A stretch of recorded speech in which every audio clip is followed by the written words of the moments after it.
I'll show you what shoes to wear, how to fix your hair, everything that really counts. Hallo liebe Freunde, hier ist mein kleines Facebook-Exclusive-Video. Ihr wolltet unbedingt den Track mit meinem guten Sony. Da ist er. Ich habe mir Batterien gekauft, ich habe mir ein Tape gekauft. Kennt ihr das noch? Ein Tape.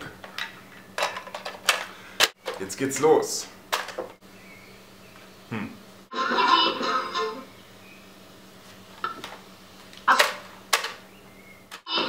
Was ist los mit der Musikindustrie? Vis-à-vis, lad mich ein, ich bin so Hämmer wie MC. Auch der Penner auf dem Beat, gesigned bin ich noch immer nicht. Renne nicht auf Weed, meine Reime sind noch immer frisch. Ich will Scheine zählen, weil mir so viel einfällt. Doch ist mein Problem, zähle nur mein Kleingeld.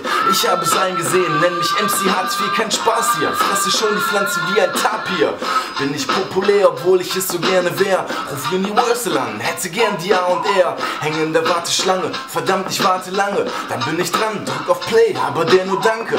Bin ich für die Masse zugeschnitten, denn ich bin nicht gut im Spitten. Pech gehabt, doch könnte ihn nur verticken. Er lacht mich aus, sei kein Löwe und nicht legendär. Wär nur eine billige Kopie von diesem Panda-Bär. Yeah.